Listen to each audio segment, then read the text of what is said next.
It's gonna be spectacular. It'll be like my huge adenoids are coming right at you in 3D. All right, now, here's what you do. You send your personal assistant down to one of these Walgreens stores. They pick up these glasses. One lens is red, the other one's green. I'm telling you, it's bonkers.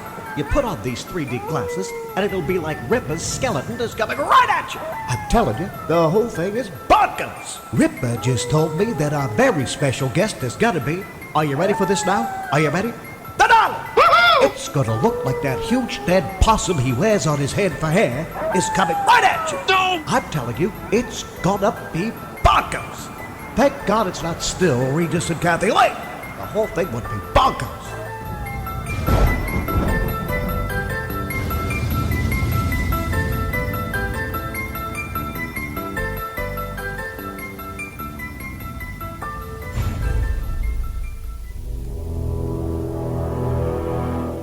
The X-Zone radio and TV show is largely an opinion talk show. All opinions, comments, or statements of fact expressed by Rob McConnell's guests are strictly their own and are not to be construed as those of the X-Zone radio and TV show or in any manner endorsed by Rob McConnell, Relmar McConnell Media Company, Talkstar Radio Network, its affiliated stations, or employees.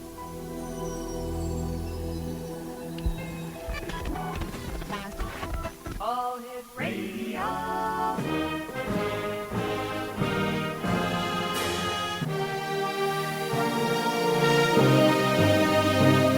Welcome to the X-Zone, a place where fact is fiction and fiction is reality. Now, here's your host, Rob McConnell.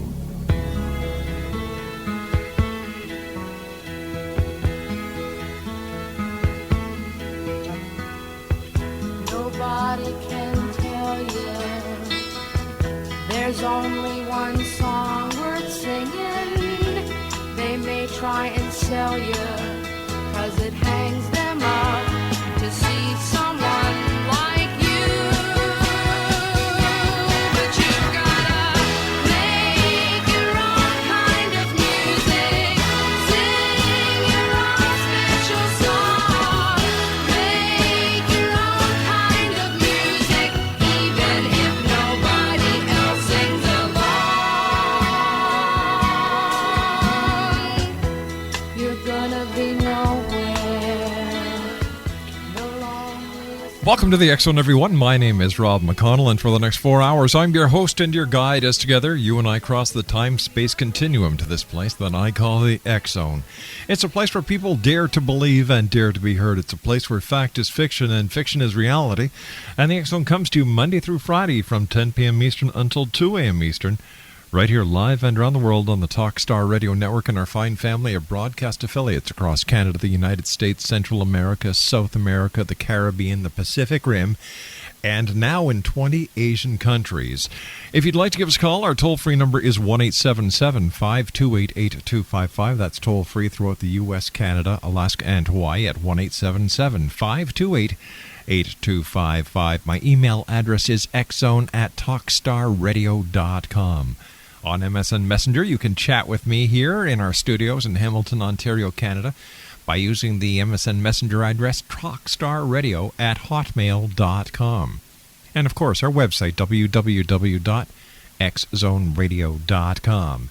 On tonight's show, we have John Welshons. We're going to be talking about when prayers aren't answered, how to find comfort in a world full of destruction and danger. Nina Hess will also be with us with a practical guide to monsters. Elizabeth Joyce, one of the world's greatest psychics, will be doing psychic readings for one and all who give us a call at 1-877-528-8255. Now, that is an hour number 3. And hour number 4, I'm going to ask you, the X-Zone, the following question. Did the United States really go to the moon? Number 1. Is there a connection between the conspiracy theory of the lunar landing and the assassination of President John F. Kennedy? And was Apollo 13, remember that when Houston we have a problem, was that a PR gimmick that was dreamt up by NASA? Because by the time Apollo 13 came around, nobody cared anymore whether the rockets were going up, what was going on. The interest had been lost. So was this Apollo 13 disaster a PR stunt Interesting question, isn't it? Now, if the United States of America was able to pull a PR stunt off the size of Apollo 13 to get the interest of the nation back into this space race, which, has connotations beyond your belief, and we'll be talking about that in the fourth hour, is it also possible, or does the fact that Apollo 13 may have been a publicity hoax, does this also shine light on what the intention and the feasibility of the United States actually perpetrating 9/11? Is there a common tie? Well, we're going to be talking about that in hour number 4. When I come back from this commercial break, we're going to be talking about when prayers aren't answered. And it's by our first guest of tonight, John E. Welshons. And he is also the author of Awakening from Grief. My name's Rob McConnell, and this is the X-Zone. And I'd like to say hi to Night Angel, who's listening to us on the internet and who was chatting with me here in our studio. And we'll be back on the other side as yours truly, Rob McConnell, and my producer tonight, the one and only Superman, in White Springs, Florida, return with our first guest as the X-Zone commences for tonight, right here, live and now.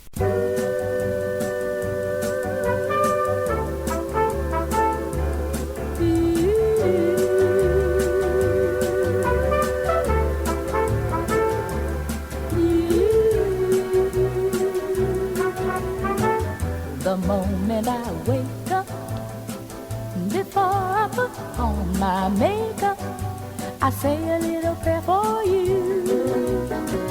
While combing my hair now, and wondering what dress to wear now, I say a little prayer for you. Forever, forever, you'll stay in my heart, and I will love you forever and ever. We never will part. I'll love you together, together. That's how it must be to live without you. Would only mean heartbreak for me. How do we cope in a world where uncertainty is the status quo?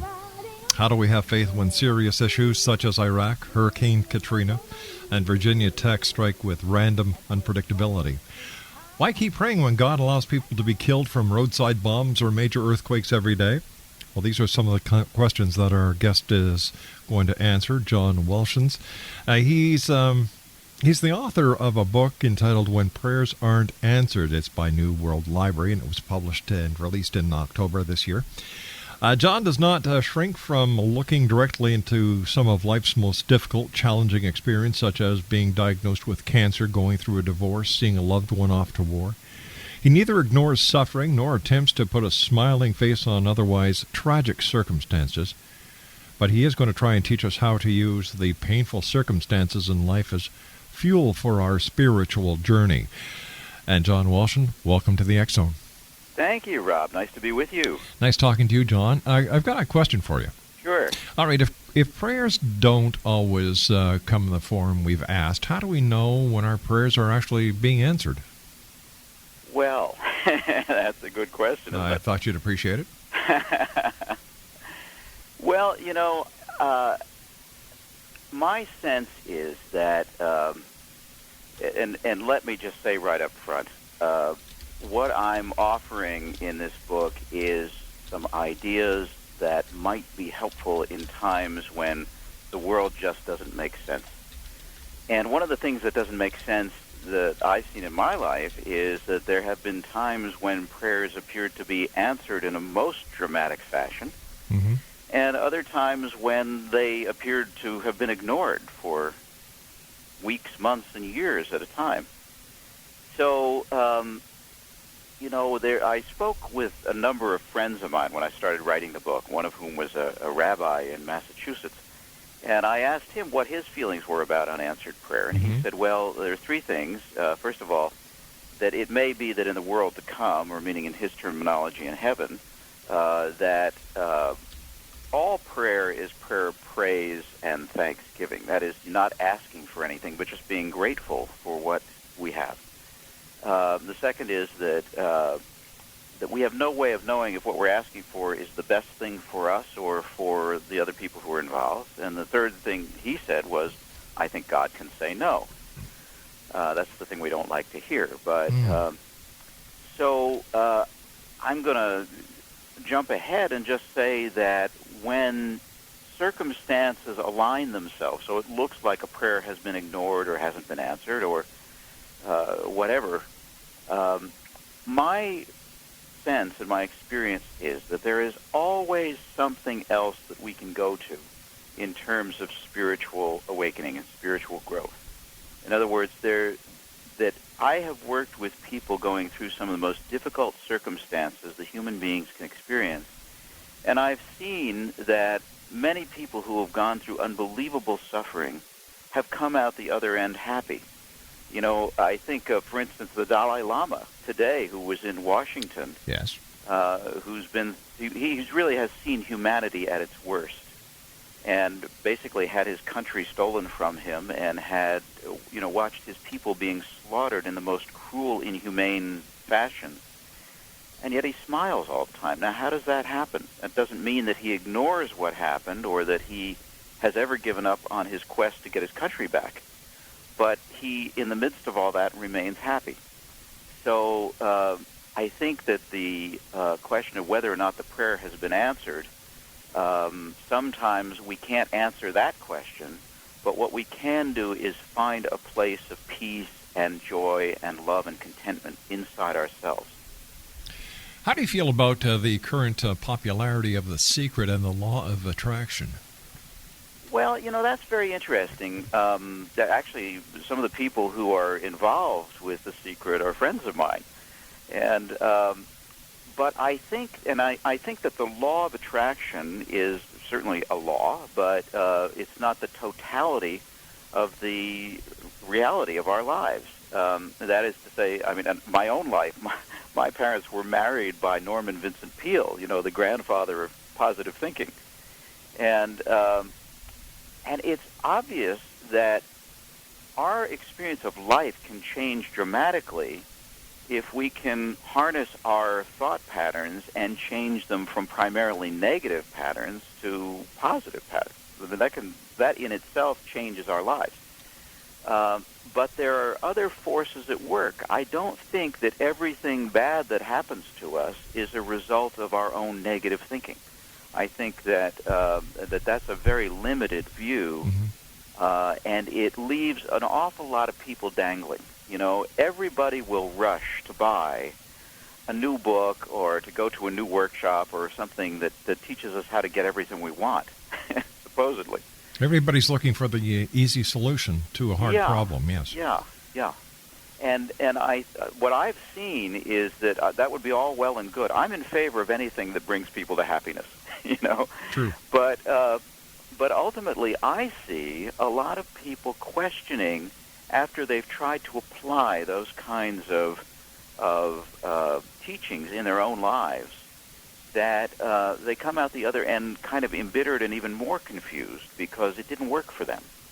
So what I'm offering in Where Prayers Aren't Answered is a different perspective so that you can see that there will be times in life when things will go well, and we'll enjoy those, and when things don't go well in our lives, doesn't mean that we have lost our ability to be happy, joyful, to be peaceful, and to be loving. Those are the things that really bring us happiness ultimately. All right, why does God allow events like 9/11, Katrina, tsunamis, and school shootings like Columbine and Virginia Tech to happen? Well, I think that we have what is called in theological circles an anthropomorphic view of God. That means that it's so hard for us to conceive of what God might be, that the only thing we can do is identify him or her or it, generally in terms of him, as a very large and complex human being who somehow looks like us and thinks like us and acts like us and is sort of a grand puppeteer, if you will, kind of sitting on a cloud somewhere pulling the strings on Earth and causing everything that happens to happen. I don't really experience it that way. I'm really, in point of fact, much more drawn to the Buddhist view, which is that, Buddhism is often accused of being an atheistic religion. It really isn't. Buddha simply said, whatever God is, has got to be so extraordinary and vast and incomprehensible that we could never understand it with our human mind. So why even confuse ourselves by trying, in a sense? And what happens when we try, then suddenly my idea of God is better than your idea, and pretty soon we're fighting with each other and killing each other over whose idea of God is better. So that's all background to your question, which is how do these tragic events happen on Earth? Well, there's a whole chapter in When Prayers Aren't Answered about the question why. And the problem with the question why is, and we all ask it, we have human minds, our human minds question, and we want to know. We want to have a rational explanation for everything. And what I've seen in individual circumstances with parents whose children have died, with wives whose husbands have died, with people who have had, young athletic men who have had spinal cord injury and wind up in a wheelchair, what I've seen over and over again is that there is no answer to the question, why does this happen? But that doesn't mean that we can't be happy. Well, if there is no reason to why things happen, then where does pre-planned destiny, as described in most theological books, come into play? Well, a lot of that could be traced to subtle and not so subtle efforts on the part of theological hierarchies. That is, the authoritarian structures of different churches and religions to maintain control over people's lives in one way or another. And so does this mean they lied to us? well, I don't know that I would use that word, Rob, but why not? Why not? Let's call a spade here. Let's call a spade a spade. If they made this up just to use it as a control factor, that's a lie. And if we can prove that that was a lie, how much more have they lied about? Right? Uh-oh. Did I scare him off, Superman? Oh, geez. Don't you just love it when they can't take a question? You just have to say, well, why do you want to come on a talk show? And try and sell a book or flog a book that says when prayers aren't answered, and you tell me that what they're saying is not the truth, and when you call it a lie, they get upset and hang up. Makes no sense to me. All it shows is that maybe the author's a lie too. 1-877-528-8255 is toll free throughout the U.S., Canada, Alaska, and Hawaii. My name is Rob McConnell, and this is the X Zone, a place where people dare to believe and dare to be heard. But if you dare to believe and dare to be heard, I'm just not going to stick around and ask you the questions that you want me to ask you. That's not how this show works. Have the conviction of what you're saying. I'm not going to sit here and go, yeah, really? Ooh, wow, golly, gee, Batman. Doesn't work that way here. People want to know? You want to come on the show? Then be prepared for some hardcore questions.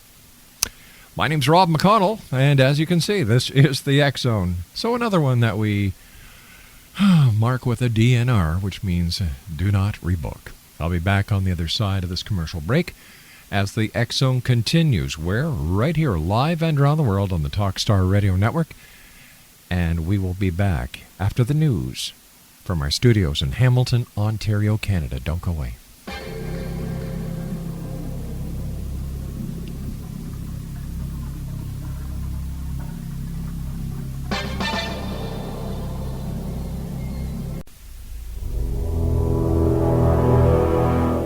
The X Zone radio and TV show is largely an opinion talk show. All opinions, comments, or statements of fact expressed by Rob McConnell's guests are strictly their own and are not to be construed as those of the X Zone radio and TV show or in any manner endorsed by Rob McConnell, Relmar McConnell Media Company, Talkstar Radio Network, its affiliated stations, or employees.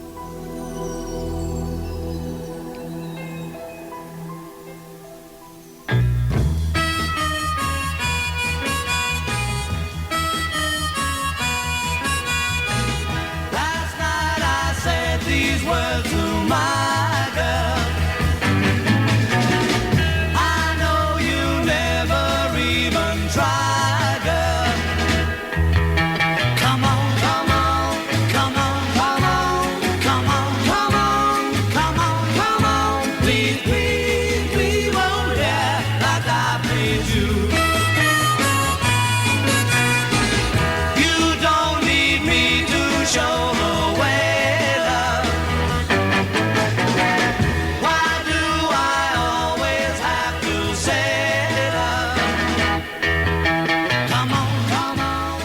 And welcome back to the X Zone, everyone. My name is Rob McConnell, and later on tonight I'm going to be doing 1 hour of the lunar conspiracy. Did the U.S. really land on the moon, and why the sudden interest in going back to the moon? Does it have anything to do with the fact that China is going to the moon? And what would they find if they landed at Tranquility Base? Would they find the first lunar mission remnants? I've got my doubts about that. In fact, I was on British radio today talking about that, the lunar conspiracy and what really happened. Now, there was a movie that was out, and do you think I can remember the name of the movie right now? That depicted Capricorn 1. That was it. Capricorn 1, ironically, O.J. Simpson was in it. Sam Waterton and James Brolin were the three astronauts who were on a Mars mission. And what happened was, as they were in orbit around the Earth, they were told that they were to come back down. And the entire mission was staged from a sound stage in the desert somewhere. Now, was this somebody blowing the lid off of the fact that the U.S. never went to the moon? Like, let's go back in time. You know, here we are in the Cold War, right? The Russians have launched Sputnik. It's orbiting the Earth. Then they launch an animal into space. And by this time, the Americans are getting really nervous about their security. Like, if they can put a satellite into space that's orbiting, and they can put an animal, and then the animal comes back to Earth, what else could they put up there with the technology that they have for lifting huge payloads into space? Well, just imagine this. Here we are, like I said, in the Cold War. And America makes this stand that they are going to go to the moon. Was this all a charade in order to bring America back together? A common fight? Like, here we are, we're on the edge of eve of destruction, as Barry Maguire would say. Nuclear destruction. Everybody's totally in shambles. We've got Khrushchev sending missiles to Cuba. Is it possible that the United States concocted the entire lunar mission in order to give the citizenry a false sense of security? Is it possible? Well, let's look at it this way. The Russians were definitely ahead of the space race. They put the first satellite in orbit, the first animal in orbit, the first men in orbit, and they also sent a probe to the moon, retrieved rocks, and the probe returned to Earth. Why did the U.S. actually send men to the moon? Here's a little clip about the lunar objective that I'd like you to listen to, X-Zone Nation. Dr. von Braun, how would you say we stand in relation to the Russians, and do you think we can ever catch up? I'm convinced that in the space field, the Russians are ahead of us, particularly in large weightlifting capability, and that at the moment the problem is not so much to catch up, but first build up the working speed that they have already demonstrated. After we are running as fast as they do, there's still a considerable gap to close, and only the future will tell whether we'll manage to close that gap.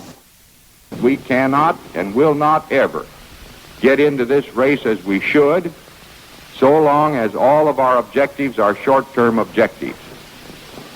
We've got to have no finite end to our objectives. The end of our objectives should be as far as we can see at any given time. But right now, we need a 10 to 12-year program that has as its ultimate goal the manned domination of space. And if we don't, we're going to be in trouble. I believe that this nation should commit itself to achieving the goal before this decade is out of landing a man on the moon and returning him safely to the Earth. We must assure our preeminence in the peaceful exploration of outer space, focusing on an expedition to the moon in this decade. But when President Kennedy was questioned by members of the media about the U.S. Being second to the USSR in the space race, this is what he said. President, a member of Congress said today that he was tired of seeing the United States second to Russia in the space field. I suppose he speaks for a lot of others. What is the prospect that we will catch up with Russia and perhaps surpass Russia in this field? However tired anybody may be, and no one is more tired than I am, it is a fact that it's going to take some time, and I think we have to recognize it.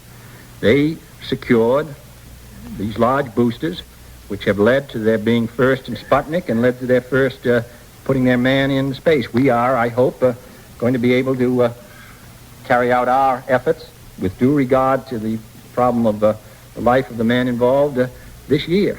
But we are behind.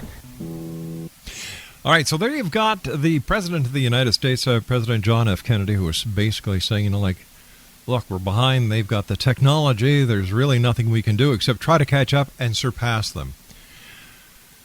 Well, there's one little scientific, how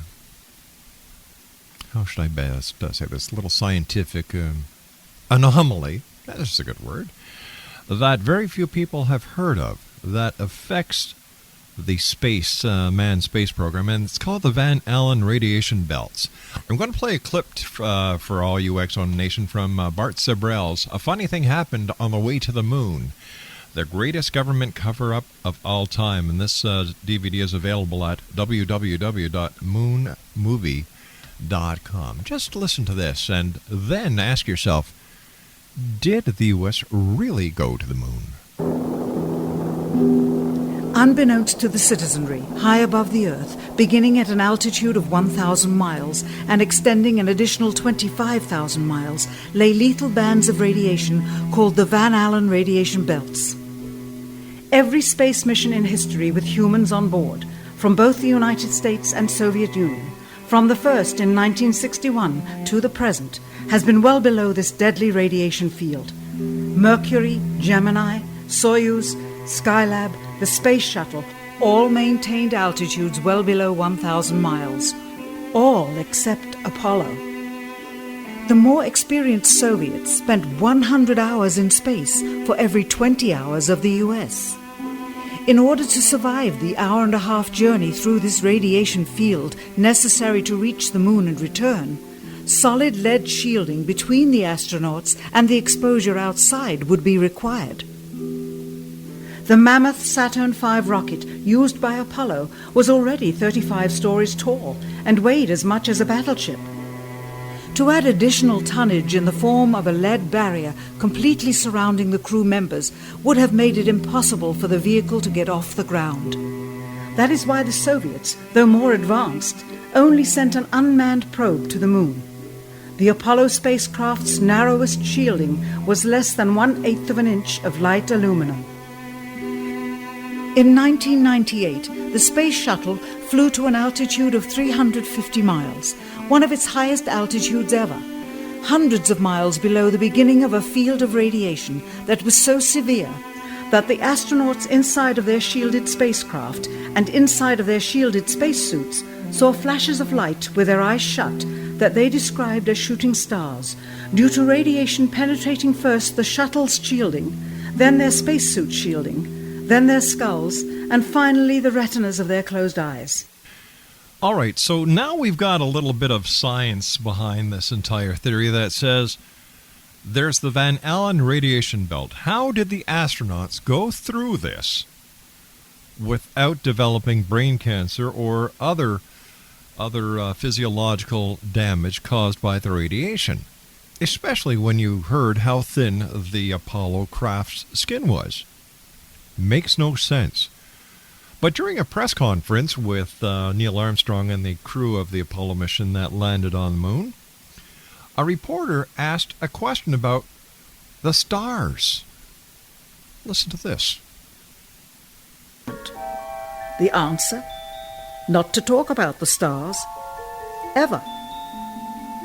In their post-flight press conference, it was the only question to which Neil Armstrong responded with an absence of memory. When you looked up at the sky, could you actually see the stars and the solar corona in spite of the glare? We were never able to see stars from the lunar surface or on the daylight side of the moon by eye without looking through the optics. I don't recall during the period of time that we were photographing the solar corona what stars we could see. I don't remember seeing any. Years later, though, Michael Collins would remember seeing the elusive stars and wrote about them in Expeditions to the Moon. It seems his memory improved the older he got. So there you've got it. You've got astronauts who obviously were at a loss for words. Collins could not remember seeing any, and then later on, he did. Then you've got the photographs from the moon. You've got shadows that should be going the same way if it's from the same light source. However, there are photographs where you have two different shadows going two different ways, which means there are two separate light sources. Then, on one photo that was found in the NASA archives, the letter C was found on the side of a rock. Now, why would there be the letter C on the side of a rock on the moon? And how about the fact that there was no crater beneath the rocket nozzle when the rocket landed or took off? How come? Makes no sense to me. How about you, X-Zone Nation? Give me a call, 1-877-528-8255. That's toll-free throughout the U.S., Canada, Alaska, and Hawaii at 1-877-528-8255. Now, was it the goal to fool the Soviet Union about the strategic capabilities of the United States during the height of the Cold War? Does deceit, greed, and injustice have anything to do with it? Well, if indeed it does, then a sad thing happened on the way to the moon, didn't it? Because maybe we never went to the moon. Strange times. When you think about it, there are other photos that make no sense. Photos where the markings that are used to calculate distances between one point and another point seem to be misplaced. Well, one is behind one of the objects instead of in front of it. And if this was taken from the moon, then all these markings would be in front of the objects, not behind. Makes no sense. 1-877-528-8255. That is toll-free throughout the U.S., Canada, Alaska, and Hawaii. And then Bart Sibrel and his camera crew went out to speak to different astronauts. They spoke to Michael Collins from Apollo 11. They spoke to Neil Armstrong from Apollo 11. John Young, who was on Apollo 10 and 16. Eugene Cernan, who was on Apollo 10 and 17. Alfred Worden, who was Apollo 15. Alan Bean, who was on Apollo 12. Edwin Buzz Aldrin Jr., Apollo 11. And Edgar Mitchell from Apollo 14. And what he wanted to do is he just wanted to ask them certain questions. For example, what effects did they feel as they passed through the Van Allen radiation belts? Do they remember seeing any stars while on the surface of the moon? How did they falsify photography of being halfway to the moon when they were really in low Earth orbit? Which astronauts refused to swear on the Bible that they really were down on the moon. So who do we believe? NASA? Well, what do you mean they couldn't have perpetrated a hoax? It would have leaked out. Let's just remember the Manhattan Project. You know, there you had thousands of people working on the bomb, and it was one of the best kept secrets. So why couldn't a lunar conspiracy have been committed? Why not? It could. And I think it did. After all, if we could put a man on the moon several times and waste all this money, tons and tons and tons of money, how come we can't find an alternative fuel for a car here on this planet? Come on, something doesn't make sense. And why are we going to allow NASA to spend hard-earned taxpayer money to put man on the moon again? Feed the hungry here on this planet. House the hungry. House the homeless here on this planet. Put money into health care and education. That's what you should do. The moon is a dead planet. Let's solve the problems on this planet first before we go back out to outer space. My name's Rob McConnell, and this is the X Zone, a place where people dare to believe and dare to be heard. I'll be back on the other side of this commercial break. Lines are open at 1-877-528-8255. I'll be back on the other side of this break as we continue the X Zone live from our studios in Hamilton, Ontario, Canada.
Lunar conspiracy.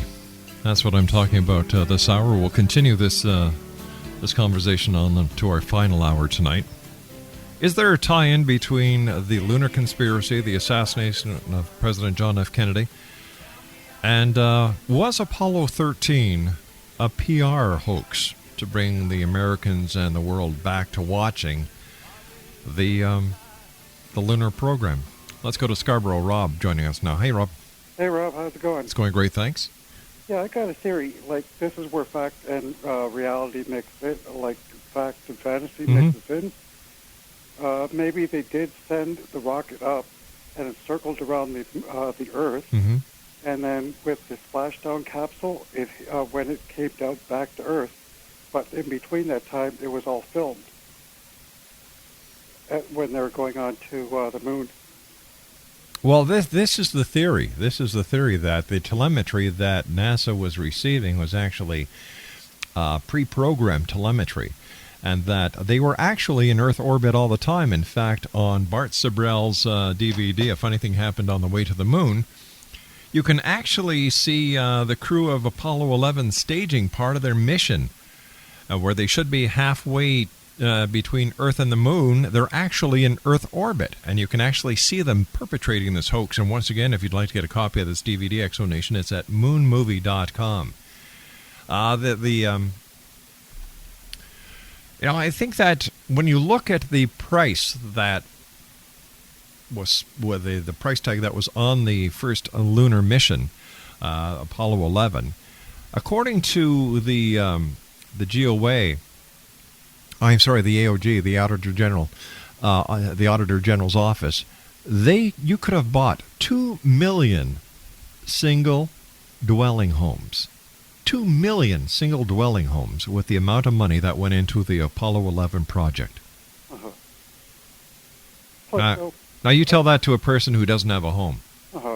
Also, read somewhere that the computer technology was likened to a Commodore 64. Mm-hmm. And, like, you would need something a little bit stronger than that just to even get to the moon and back. Well, I'm not sure about that, because the computer technology that they had is, I don't know, to be honest with you, Rob. But what I can remember seeing from those days was massive computer banks, and why didn't the Russians land on the moon if there was no danger of the Van Allen radiation belt being there? And why has this question been asked to astronauts about the Van Allen radiation belt, and they don't know what it is? These are just some of the questions that I believe need to be answered, and I admire Bart Sibrel for doing his 2 DVDs, Astronauts Gone Wild and A Funny Thing Happened on the Way to the Moon.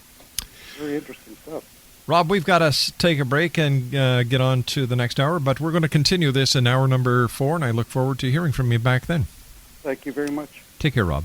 Take care. 1-877-528-8255 is toll-free throughout the U.S., Canada, Alaska, and Hawaii. When we come back from the news at the other side at 6.5 minutes past, we'll be talking to Nina Hess about, are you ready for this? This one is going to be fun. A practical guide to monsters. Woo! From astronauts to monsters, here on the X-Zone with yours truly, Rob McConnell. I'll be back after the news as we continue live and around the world from our studios in Hamilton, Ontario, Canada.